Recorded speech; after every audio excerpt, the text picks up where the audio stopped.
Thank you. So today I'm going to take us on a little journey and tell a few stories that begin here at the Snowshoe Resort in Pocahontas County, West Virginia. And there's a reason that we're having the Wanderlust Festival here in the mountains of West Virginia. There's a reason that 15 million people come to West Virginia every year to enjoy the mountains for overnight stays. There's a reason that the most visited national parks in the country, like the Great Smoky Mountains National Park, are in the Appalachian Mountains. And, part of it's high, there's snow, it's cool in the summer, it's nice to be here, the views are great. But it's more than that. These mountains are some of the oldest mountains on the planet, 480 million years old. To put that in perspective, there weren't even dinosaurs yet 480 million years ago. There was barely anything crawling on the land. And these mountains have withstood that amount of time, providing crucial habitat for plants and animals, and more recently people, providing all kinds of amenities like clean water. Few people realize that almost everyone living east of the Mississippi is getting their water from sources whose headwaters are in the Appalachian Mountains. So that's another important amenity that we have here in the mountains. And then a lot of people are here to see things like the birds, the cerulean warbler, this rare, almost threatened species of warbler that's just indicative of the incredibly rich diversity of life that these mountains give rise to. And part of the reason they give rise to so much a life is if you went back 20,000 years ago, 20,000 years ago, everything up in Pennsylvania, Ohio, everything north of the Ohio River was covered in glaciers. And this area right here was the seed stock from which all those great northern forests were able to come back after those glaciers receded. And part of the outcome of that is we have this phenomenal level of biological diversity here in these mountains. And so, and it's not just charismatic things like birds. We have lichens and mosses and salamanders are some of my favorite. Right here in this area, we have it's the center of biological diversity for salamanders, snails, freshwater mussels, crayfish, or as my partner likes to say, that fish is cray, which it is. And that kind of stuff. And, obviously a lot of the people who are coming here aren't just looking at the mountains or at the streams for the crayfish. This is a national treasure, this area, for the whitewater, for the outdoor recreation opportunities. And it's not just the outdoor stuff, it's the culture. This is the place that gave us bluegrass music. It's the place that still, a lot of these cultural artisanship that, lives, the making of instruments. And it's a place where people, there's a tie to the land that goes back 7, 8, 9, 10 generations of families that have lived in the same places. And we're even seeing a renaissance now of sort of back to the land as farmers markets pop up all over the region and organic farms are coming along with them. Unfortunately, this is where our story is about to take a turn for the worse, because these mountains right around us and all of these things that are associated with them are facing a mortal threat.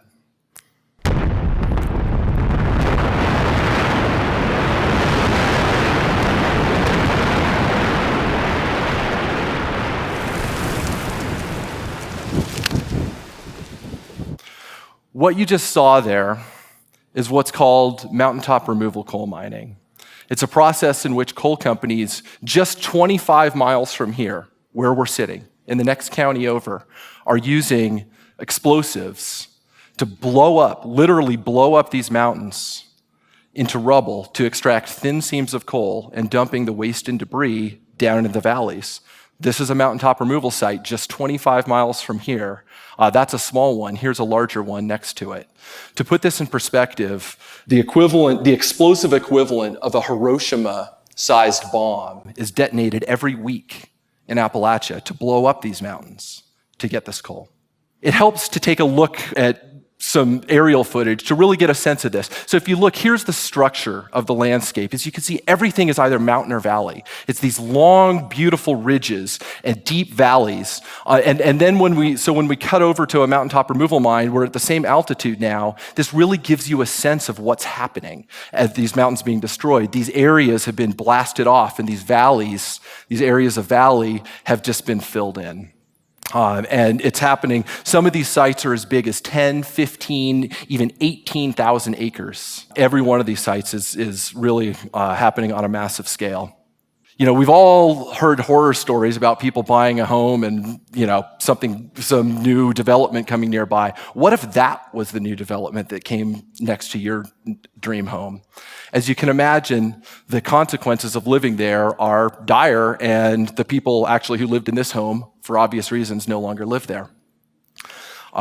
Some of the impacts are from the dust and just the blasting. It's terrifying with families with children living with these blasts going off all the time. But some of the bigger concerns that people have are not just, the landscape damage or the dust and all of that, it's the water. And I took this picture in eastern Kentucky, right down from a mountaintop removal coal mine. And you can see this water. I heard a story when I was on this trip from a school teacher who said that her kindergartners would sometimes use orange crayons to draw streams in their pictures. Really puts it in perspective. How many of the streams in this region look like that? Now, that orange is coming from iron, but there's a lot more than iron in that water. Whenever you see water like this coming off a mountaintop removal site, you know it's a toxic soup of all kinds of dangerous heavy metals like arsenic, lead, selenium, chromium.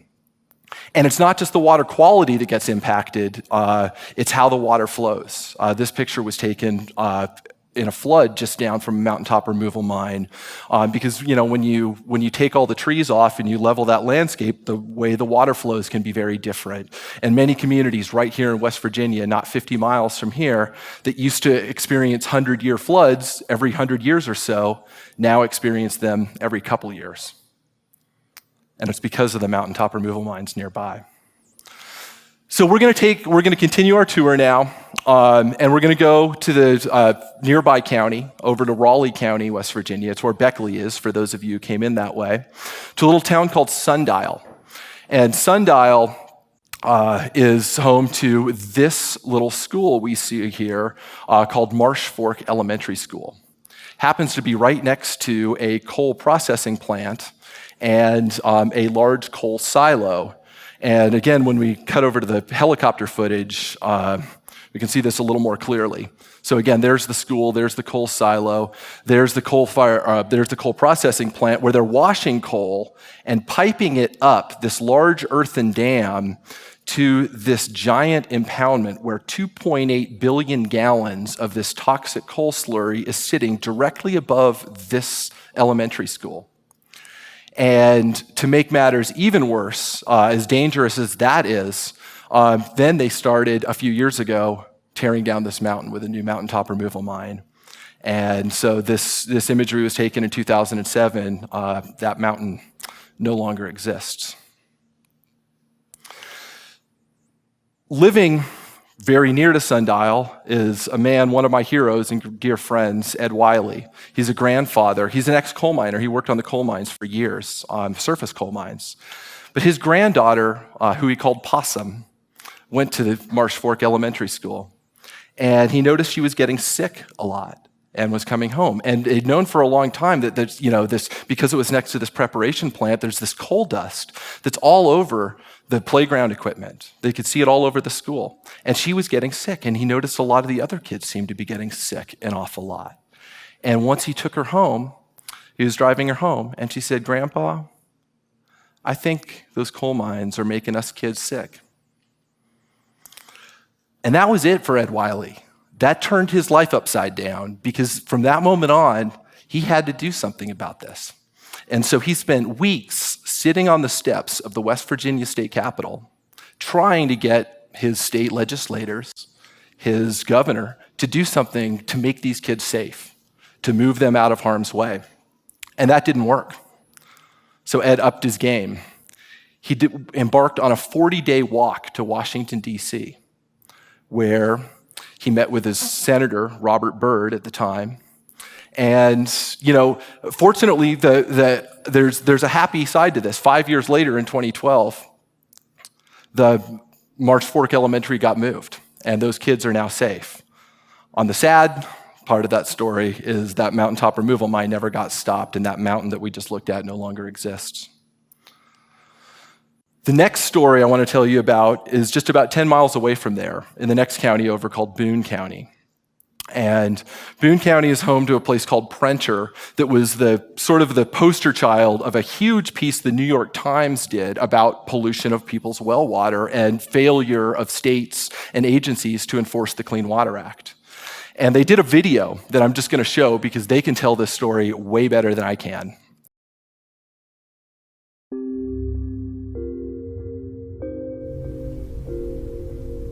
There was 6 of our neighbors within a 10-house span that had brain tumors, and half of them died. We lost my little brother.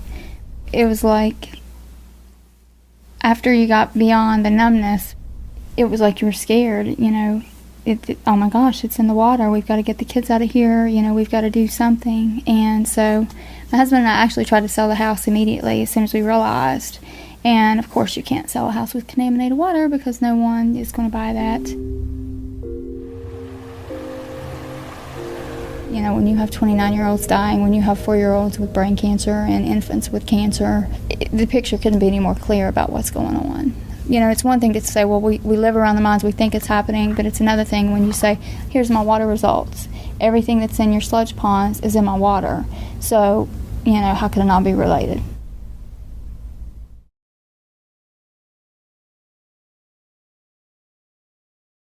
So, if you ask coal companies nearby about this, they will say that it's a paranoid fantasy that all of these health problems are related to what's in the water. But a lot of recent research is actually showing the truth of this is no paranoid fantasy, this is very real. One of the things my organization, Appalachian Voices, has been working on is tracking where mountaintop removal is happening. You can't go to any government agency and have them tell you where it happens. So we worked with companies to do satellite mapping, and so we've just flown from southern West Virginia to East Kentucky, and down here is Wise County, Virginia. You can see what a huge proportion of the landscape has been mined. But once you have a map like this, you can start looking at, well, what does this correlate with? And so we started looking at that as well. And what we're looking at now is cancer rates. It's deaths from cancer. And if you look, the red areas have about 50% higher death rate from cancer than the blue areas.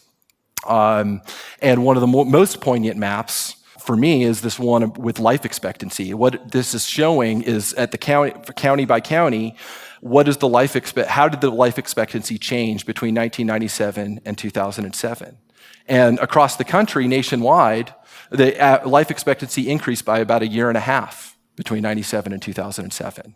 But in places like Boone County, where we just saw that story from West Virginia, life expectancy actually decreased by more than 1 year over that same decade. And so, how are we connected to all of this? Well, these are the mines that were producing coal in 2013 and 2014. And those red lines each one of those red lines represents a transaction between a coal-fired power plant that purchased coal from a mountaintop removal mine. So we can look at exactly where are people consuming the coal that comes from these mountaintop removal mines. And that's it. From the Upper Peninsula of Michigan down to the southern tip of Florida almost, up to Concord, New Hampshire, and especially right here around Virginia, Kentucky, the Carolinas, Georgia. That's the heart of it. That's how we're connected to it. And so some of you may be wondering at this point, what does this have to do with what we're all here, myself included, doing at the Wanderlust Festival? And I think everyone in this room, everyone in this festival knows that yoga, that mindfulness, that meditation is about a lot more than stretching our hamstrings or calming our mind, right?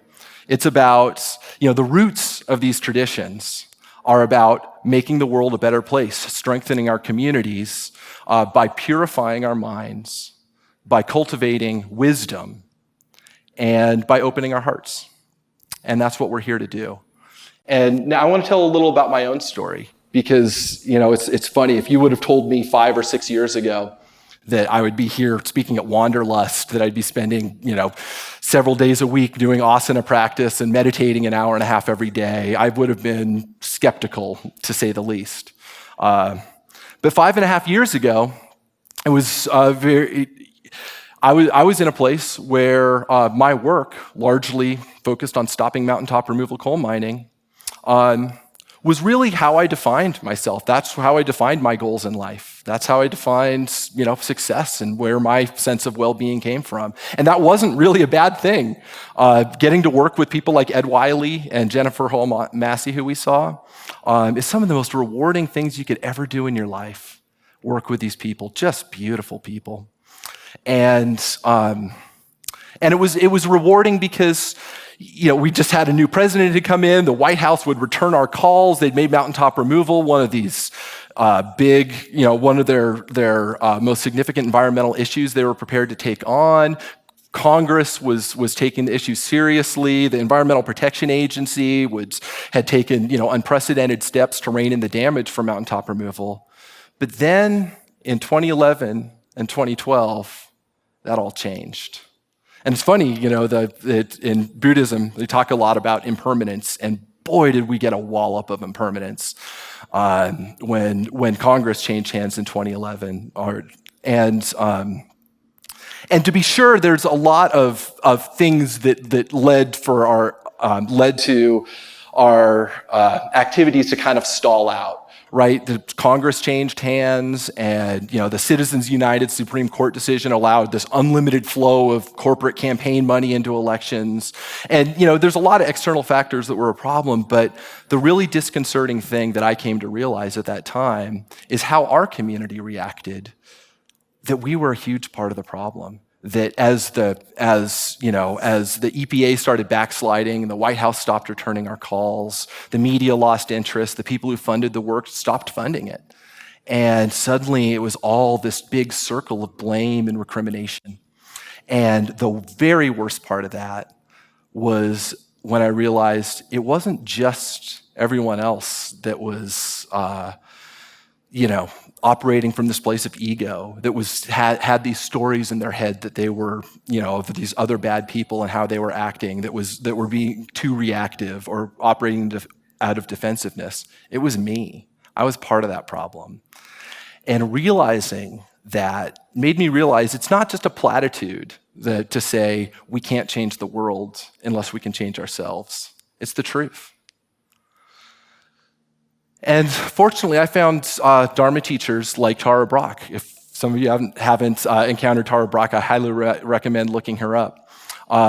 Here's what Tara Brach had to say. We can be involved in any political or social action we want to, but unless there's a shift in consciousness, the same play of violence and greed is just going to keep cycling through. Boy, did that speak to my experience.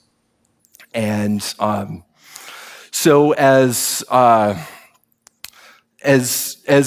looked a little more deeply into what Tara Brach was teaching, I learned to maybe look a little more deeply into my own motivations and realize that going out and doing something because I feel sorry for people and doing something that boosts my own ego, actually that's not where it's at. That's not where we make a difference. If we want to make a difference through compassionate action, what I learned is that it needs to be because I recognize that my happiness is not separate from yours, that your suffering is not separate from mine, and that my liberation is inextricably linked to yours. And that was a profound realization that led me further down this path. Another transformation I had was finding when you look that deeply into an issue, there's a subtle shift that happens in your goals. And you realize that stopping mountaintop removal, that's great, but it's not enough. It's not sustainable. We can't just stop mountaintop removal and everything else will work out. We need to set our sights on creating a society where the idea of blowing up 480 million year old mountains for a few years of cheap energy is unthinkable. That's a sustainable goal. And that was another big realization. And, maybe one of the most profound realizations was that, you can be operating from a very strategic place, making very smart strategic actions. But if it's coming out of greed or ego or anger or frustration, what my practice really led me to understand is that when it comes from that place, even the best action contains the seeds of its own undoing. And that when we want to make real change, take real action, it has to come from a place of love, true compassion. And how do we do that? That's hard. It's hard to always come from a place of love. The frustration happens all the time. And another one of my favorite Dharma teachers addressed this question directly, Temple Smith. And he says, finding contentment in simple actions is what fills us up inside, to the place where our hearts are brimming, and then, when we want to serve, it's from a place of fullness, not from a place of being beleaguered and exhausted. I think what Temple Smith is saying there is we need to practice.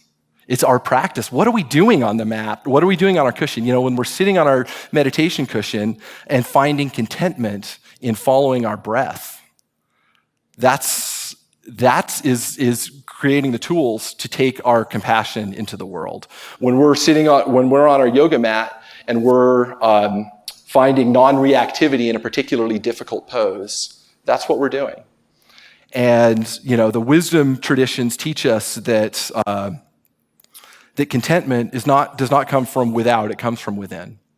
And but that's not to say that we shouldn't take action. We shouldn't go try to do good things in the world, stop mountaintop removal until we're these fully enlightened beings. It's not saying that at all, because these same wisdom traditions tell us that that generosity, dana in the Buddhist terminology, is part and parcel of our path to awakening. That it's that opening, it's how we open our hearts. And so it's by engaging in these actions that, that we can really realize our own awakening. And the way we do that is through, not through guilt. One of the things I was concerned about in giving this talk is, I really hope that people won't go out of here and just be feel guilty every time they turn on a light switch, or just go and be like, look what those horrible people are doing to the mountains of Appalachia. If that's what comes out of this, then I'll tell you, I failed completely, because I think that the important thing to realize is that taking action on issues like this, being mindful of what happens when we turn on a light switch, not guilty, that leads to aversion. But mindfulness, being mindful of that is part of our path to liberation. And that is what leads us to then move into compassionate action. And here's where the story takes a turn for the better. I think we're coming out of the fog. Amazing things have happened this year. I'm just going to talk about one of them. In the Q&A afterwards, maybe we can talk about more. But the Earthquaker Action Team out of Pittsburgh, just a wonderful group of Quakers who set their sights on, PNC Bank out of Pittsburgh is one of the biggest financiers of mountaintop removal mines. We want them to stop financing these. Well, in 2015, earlier this year, they did. They agreed to. Huge success. And, I can't tell you, it's between you and your practice what the best way to engage in things like stopping mountaintop removal are. The one thing I will point out, though, is, we have this website called ilovemountains.org. You'll see I Love Mountains bumper stickers in West Virginia. That's what this is about, stopping mountaintop removal. ilovemountains.org, the community's really come together around this action in the last 2 years of the Obama administration. Maybe we got a chance here for them to see part of their legacy ought to be stopping mountaintop removal once and for all.